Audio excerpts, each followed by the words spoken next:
And he actually belonged to a falconer. But he was unable to be released by the falconer. Most falconers will release their birds back to the wild. They can keep them for 1 year to up to 10, 12 years. They can keep the bird their whole lifespan of the bird if they'd like. But you know, they could fly a bird for 3 years and be able to release it at the end of that 3 years. And not only is that bird fine with being released because they've spent that whole time hunting, it actually has a step above a wild bird because it got that extra 3 years to learn to hunt, and if it failed, it had that falconer there feeding it for him. But unfortunately, this one was unable to be released, so he donated it to us for education. So there's 3 main groups that birds inhibit in the food web. First are the scavengers, and scavengers are considered the lower part of the food web, and these will be birds that eat carrion or dead animal carcasses. And they clean up the system and they deposit through their body. Moving up the food web, there are the mid-level consumers, and this means that they are predators and they also are preyed on.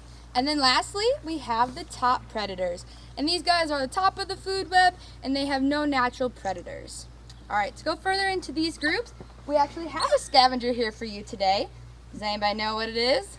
Turkey vulture? Turkey vulture, yeah. So turkey vultures are one of the main scavengers in the bird group, and these guys are our garbage systems. So they'll take that carrion and they'll take that organic matter and they'll recycle it into the ecosystem as nutrients. And if we didn't have these guys, it'd get pretty stinky. An insurance agency actually did a study and found that there was 1.23 million car collisions with just deer alone. So if you can think all of those deer on the side of the road, it get pretty stinky. So these guys, they help eat it and help it decompose faster, and they also get rid of that host that would maybe host diseases. So they actually did a study with vultures and fed them meat that was contained anthrax or cholera, and not only did these birds not suffer any problems or sickness, but when they tested their feces, it was completely gone.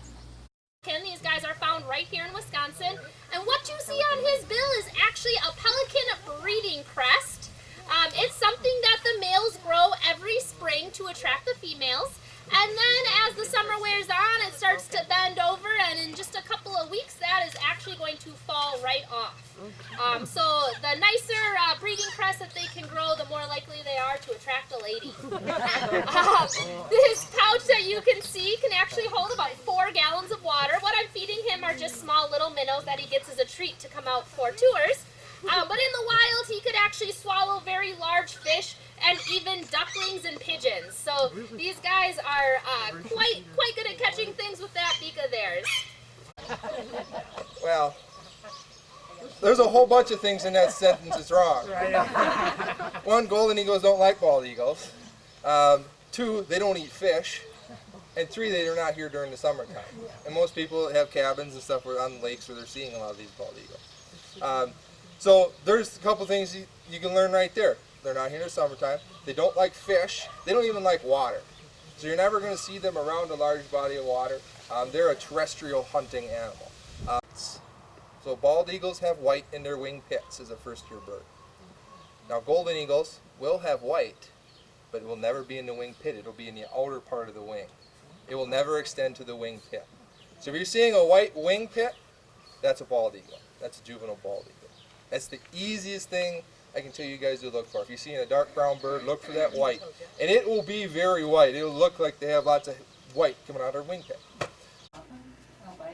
It's very rare. You do get a lot more leucistic birds, so birds that are mostly white, but you see a little bit of color. And so to know if it's truly an albino, it's completely white and has red eyes. And again, if it happens, typically they're going to die right away. Their parents might not eat them. So this is the very last